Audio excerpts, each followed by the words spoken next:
할렐루야. 오늘은 인생 역전, 그런 제목을 가지고 하나님 말씀을 나누겠습니다. 먼저 하나님 말씀 출애굽기 11장 1절에서 7절까지 말씀을 봉독하겠습니다. 여호와께서 모세에게 이르시기를 내가 이제 한 가지 재앙을 바로와 애굽에 날인 후에야 그가 너희를 여기서 내보내리라. 그가 너희를 내보낼 때에는 여기서 반드시 다 쫓아내리니 백성에게 말하여 사람들에게 각기 이웃들에게 은금 패물을 구하게 하라 하시더니 여호와께서 그 백성으로 애굽 사람의 은혜를 받게 하셨고 또 그 사람 모세는 애굽 땅에 있는 바로의 신하와 백성의 눈에 아주 위대하게 보였더라. 모세가 바로에게 이르되 여호와께서 이와 같이 말씀하시기를 밤중에 내가 애굽 가운데로 들어가리니 애굽 땅에는 모든 처음 난 것은 왕위에 앉아있는 바로의 장자로부터 맷돌 뒤에 있는 몸중의 장자와 모든 가축의 처음 난 것까지 죽으리니 애굽 온 땅에 전무후무한 큰 부르짖음이 있으리라. 그러나 이스라엘 자손에게는 사람에게나 짐승에게나 개 한 마리도 그 혀를 움직이지 아니하리니 여호와께서 애굽 사람과 이스라엘 사이를 구별하는 줄을 너희가 알리라 하셨나니. 아멘. 오늘 찬양 한 장 부르고 하나님 말씀 나누겠습니다. 이 찬양을 함께 부르실 때 가사를 특별히 음미해 주시기를 바랍니다.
여러분, 이 찬양을 부르시면서 어떤 은혜를 받으셨나요? 인생에는 역전이 있다는 것을 가사를 통해서 우리가 볼 수 있었습니다. 현재 고난이 있는 분이 있습니다. 그러나 역전될 수 있다는 말입니다. 그 고난이 변해서 축복으로 될 수 있고요.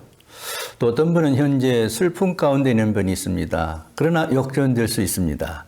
그 슬픔이 변해서 기쁨으로 바꿔질 수 있는 것입니다. 그런데 그것이 어떻게 가능한가 하는 것을 성경은 우리에게 가르쳐주고 있는데요. 오늘 찬양의 가사는 이렇게 말합니다. 주님이 손잡고 일하고 계시다 하는 것입니다. 주님이 고난받는 자와 그의 손을 잡고 일하고 계시다. 그래서 역전을 시켜서 기쁨을 갖게 하시고요. 슬픔을 당한 자의 손을 잡고 주님이 일하고 계신데 결국 어떻게 된다고요? 역전이 되어서 정말 하나님의 주시는 기쁨과 축복으로 바꿔줄 수 있다는 것입니다. 아마 이런 은혜를 경험한 분들이 많이 계실 겁니다. 또 지금 그런 은혜를 경험하고 있는 분도 있을 수 있고요. 어쨌든 저는 오늘 이 본 말씀을 중심으로 이 전능자가 주시는 인생의 역전, 이스라엘 백성들을 하나님께서 어떻게 그들의 삶을 역전시켰는가 하는 것을 통해서 우리 인생의 역전의 명수이신 하나님을 같이 한번 나눠보려고 합니다. 1절 말씀을 같이 읽겠습니다. 여호와께서 모세에게 이르시기를 내가 이제 한 가지 재앙을 바로와 애굽에 내린 후에야 그가 너희를 여기서 내보내리라. 그가 너희를 내보낼 때는 여기서 반드시 다 쫓아내리니. 여기 한 가지 재앙은 10번째 재앙입니다. 9가지 재앙을 베풀었지만은 바로 왕이 움직이지 않았습니다. 이스라엘 백성들을 해방시켜주지 않았죠. 노예로 좀 430년간을 부렸지 않습니까? 그걸 착취해가지고 애굽은 번영을 누리고 부강한 나라가 되었어요. 하나님께서 이스라엘 백성들이 지금 노예로 살고 있는데요. 그의 인생에 개입하십니다. 그의 삶을 역전시키기 위해서 하나님께서 역사하시는 거예요. 애굽이 전 국토가 초토화되고 백성들이 고통을 당해도 고집을 꺾지 않던 바로가요. 이 10번째 재앙 앞에서는 완전히 두 손 두 발 다 들고 이제 무릎을 꿇습니다. 그래서 이스라엘 백성들을 내보내게 된다. 내보낼 때는 여기서 반드시 다 쫓아내듯이 한 사람도 남기지 않고 이스라엘 백성들을 다 나가게 된다. 노예 생활이 뭘로 변한다는 것입니까? 자유인으로 바꿔진다. 해방되는 거죠. 이스라엘 백성들은 이제 역전을 이루게 되는 것이죠. 하나님의 뜻이 무엇이었을까요? 그 노예로 사는 것은 하나님의 뜻이 아니죠. 또 노예를 부리는 것도 하나님의 뜻이 아닙니다. 그래서 이스라엘 백성들이 노예로 살고 있으면서 고통스러운 고통의 소리를 하나님이 들으신 거죠. 그래서 하나님이 거기 개입하는 거죠. 하나님을 떠났던 그들이었지만은 영원히 정말 고통받고 죽어도 마땅하지만 그러나 하나님은 사랑이시기 때문에 다시 한번 그들을 모세와 아론을 보내서 노예 삶에서 자유인으로 역전을 시키시는 것을 볼 수 있게 되어집니다. 4년간 남북전쟁을 통해서 링컨 대통령이 노예들을 해방을 했죠. 이 북군의 사령관으로서 또 그 대통령으로서 이제 군을 지휘해서 4년 동안 싸워서 이김으로 노예 해방령이 선포가 되어지는데요. 이 전쟁이 끝나고 난 다음에 이 링컨 대통령하고 그 스토우 부인이라는 여자가 함께 만나게 됐습니다. 이 스토우 부인은 여러분이 잘 아시는 대로 톰 아저씨의 오두막이라는 작품을 통해서 인간은 평등하다. 노예가 돼서도 안 되고 노예를 부려서도 안 된다 하는 인간의 평등 사상을 이 책을 통해서 전파했고 노예 해방을 하게 되는 데에 상당히 큰 역할을 이 작품이 하게 되어지죠. 그래서 이제 링컨 대통령하고 스토브인이 둘이 만났어요. 만나서 대화한 것을 조금 나눠보려고 합니다. 먼저 링컨 대통령이 이 스토우 부인에게 이렇게 말합니다. 선생님이 정말 스토우 부인이십니까? 위대한 소설을 쓴 부인의 용모는 아주 강인할 줄 알았습니다. 이렇게 이야기를 합니다. 그러니까 이 스토우 부인이 링컨 대통령이 이렇게 대답합니다. 사실은 그 소설을 쓴 사람은 제가 아니었습니다. 노예 제도를 보고 노여워하신 하나님이 쓰신 것입니다. 저는 단지 그분의 도구였을 뿐이죠. 각하의 모습도 제가 상상한 것과는 너무 다릅니다. 의외로 인자한 표정이군요.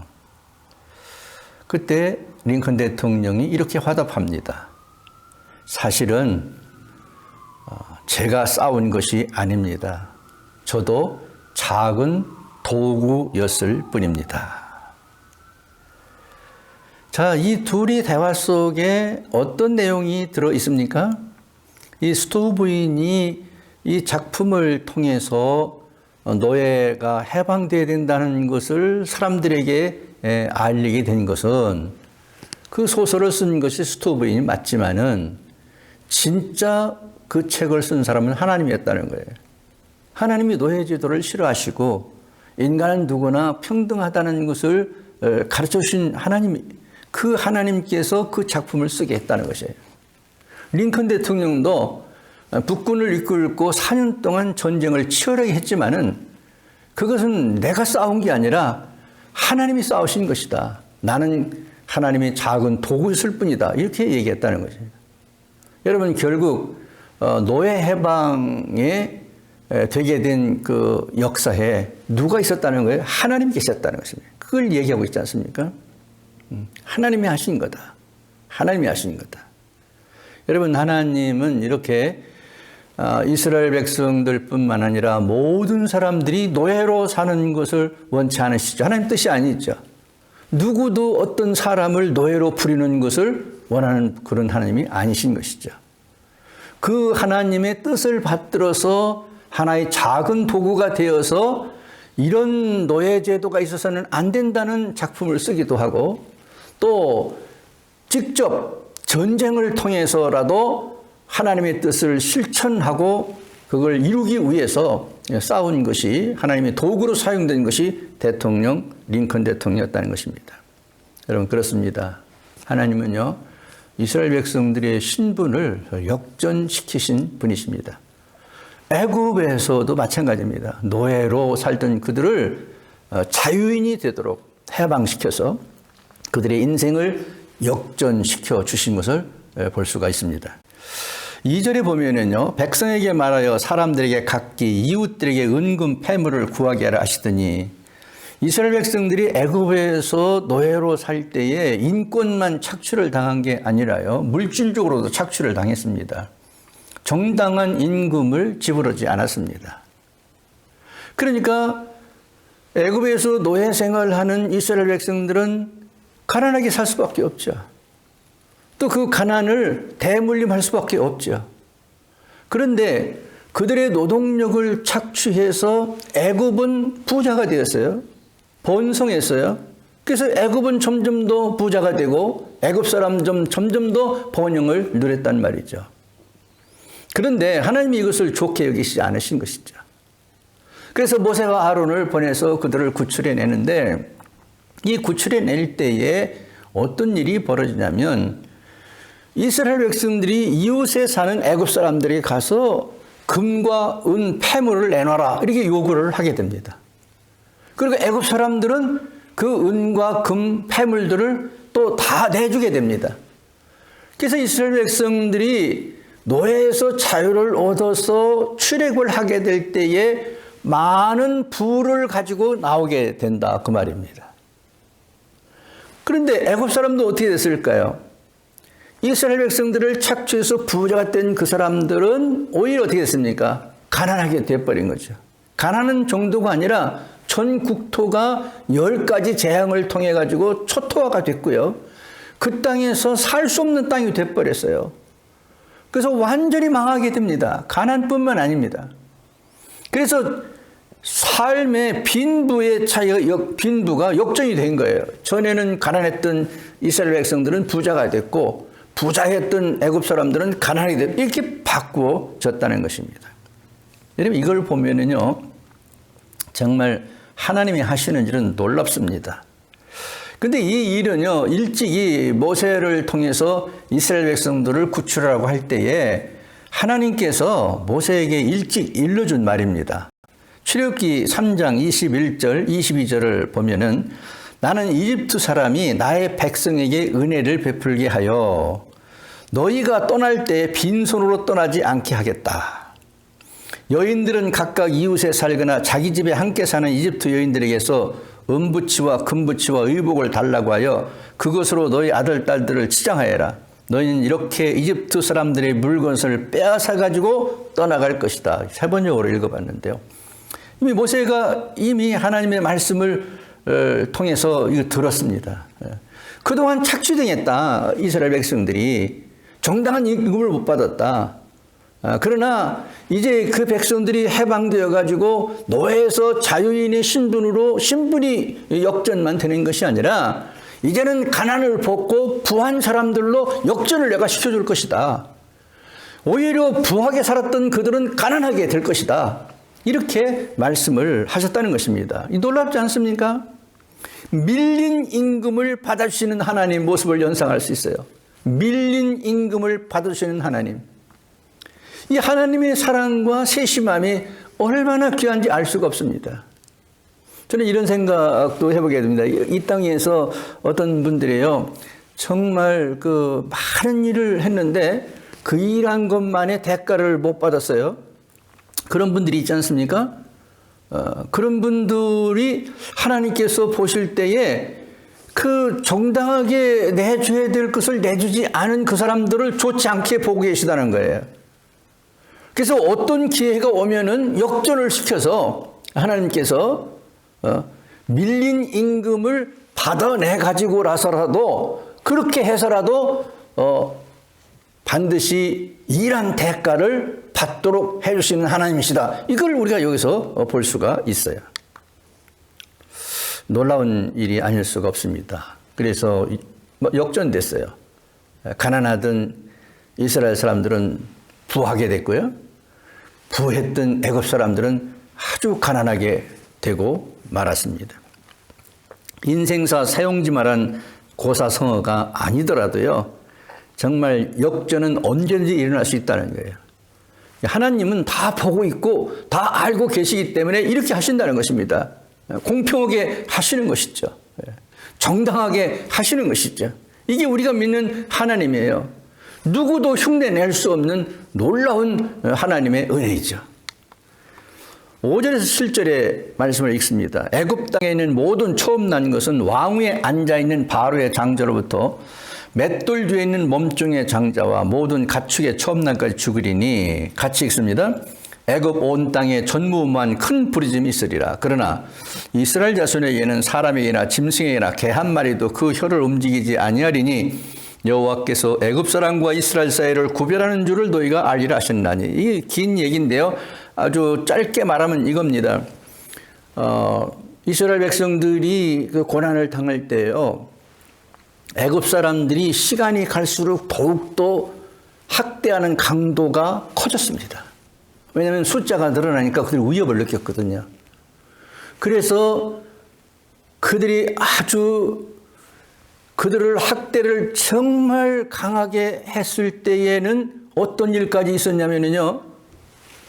일을 많이 시키는 것뿐만이 아니라 이스라엘 백성들이 집에서 남자아이가 태어나면은 그 남자아이를 다 죽여버렸습니다.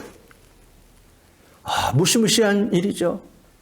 노예로 지금 죽으라고 일을 해서 임금도 받지 못하고 고생하고 있는 것만 해도 억울하고 분통이 터질 일인데요. 정말 사랑하는 부부 사이에서 태어난 남자아이를 죽여야 되는 그런 현실이 얼마나 어려운 거겠습니까? 하나님 그 소리를 안 들으실 리가 없죠. 그래서 들으신 거죠. 그래서 하나님께서 모세와 아론을 보내가지고 9가지 재앙을 베풀었어도 말을 안 들었어요. 그런데 10번째 재앙을 하게 될 때는 장자를 죽였거든요. 짐승의 초태생과 더불어서 죽인단 말이죠. 그때는 이제 알게 될 것이다. 누가 죽었어요? 애굽의 장자들이 죽었어요.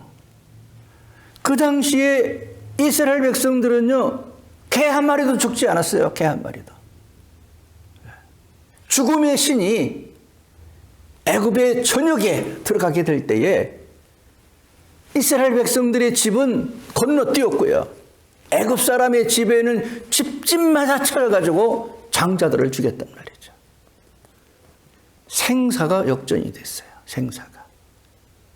전에는 애굽 사람들이 이스라엘 백성들의 아들을 죽였어요. 근데 이제는 하나님께서 역전시켜서 애굽의 장자들을 죽이고 이스라엘 백성들을 살려주시는 것이죠.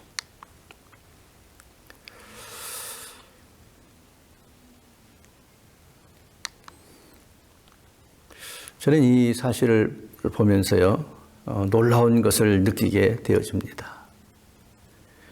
여러분, 고통스러웠다가 좀 기뻐지는 거, 또 슬프다가 또 좀 기뻐지는 거, 이런 것들은 좀 어떤 면에서 힘들어도 참아낼 수 있잖아요.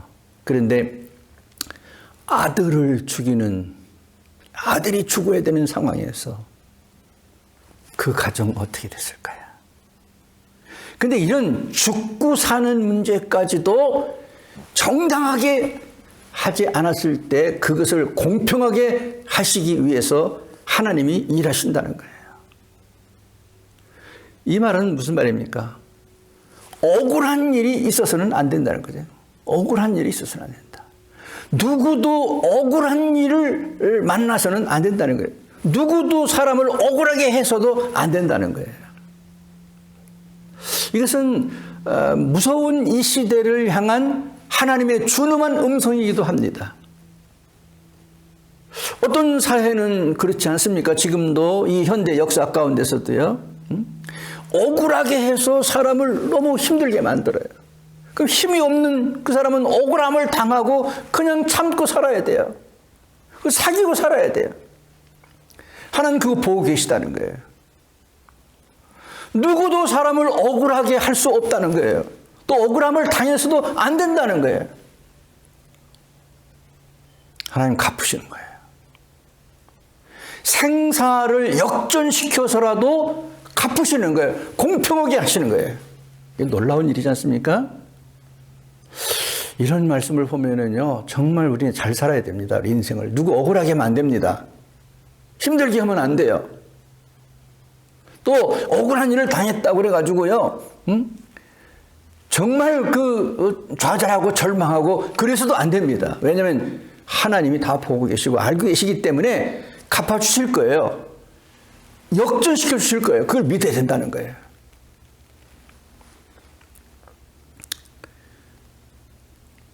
하나님이 이 무서운 재앙을 가지고 우리에게 오시는 모습은요, 정말 무섭습니다.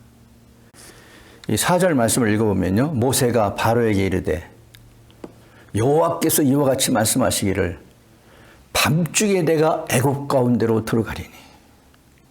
지금 모세가 지금 하나님 말씀을 전하는 거예요. 바로 왕한테 10번째 재앙을 일으키기 전에요.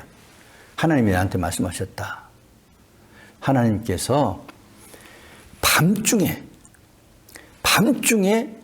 내가 애굽 가운데로 들어가리라 말씀하셨다.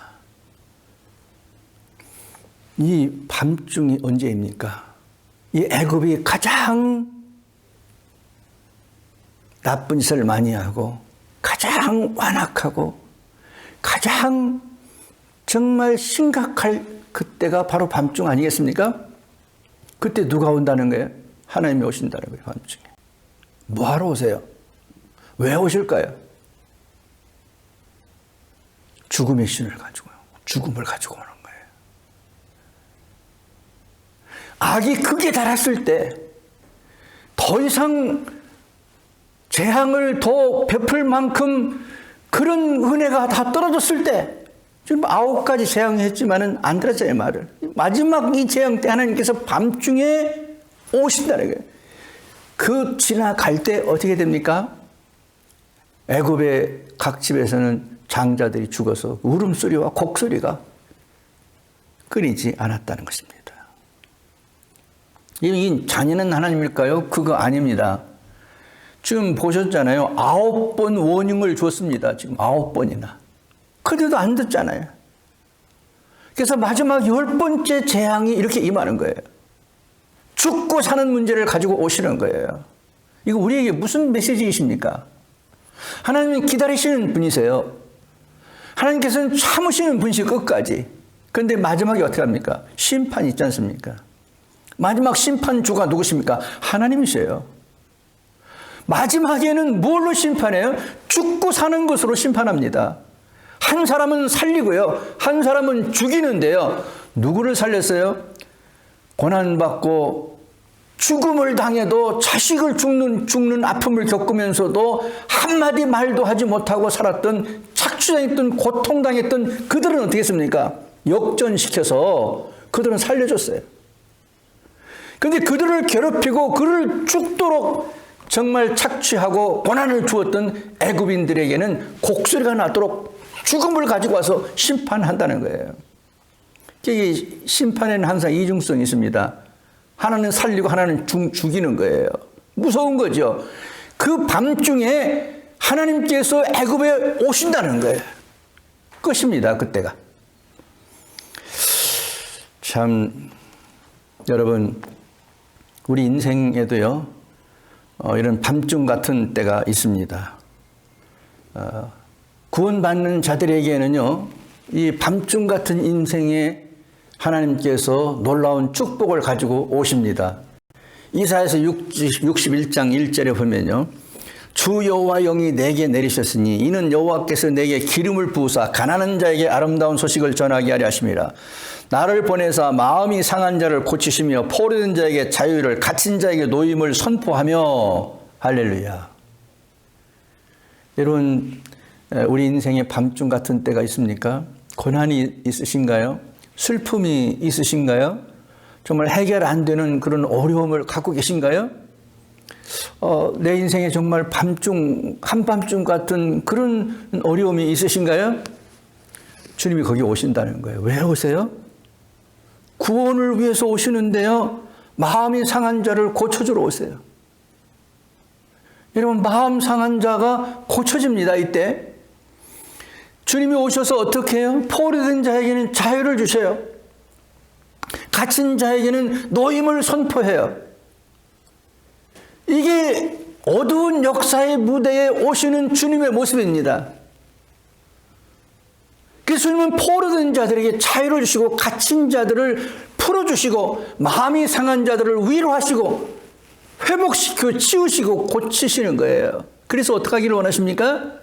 하나님의 나라에 들어가기 원하시는 것이죠. 그래서 우리 인생이 밤중을 만났을지라도 하나님은 우리에게 오셔서 이렇게 축복하시는 거예요. 역전시키는 것입니다.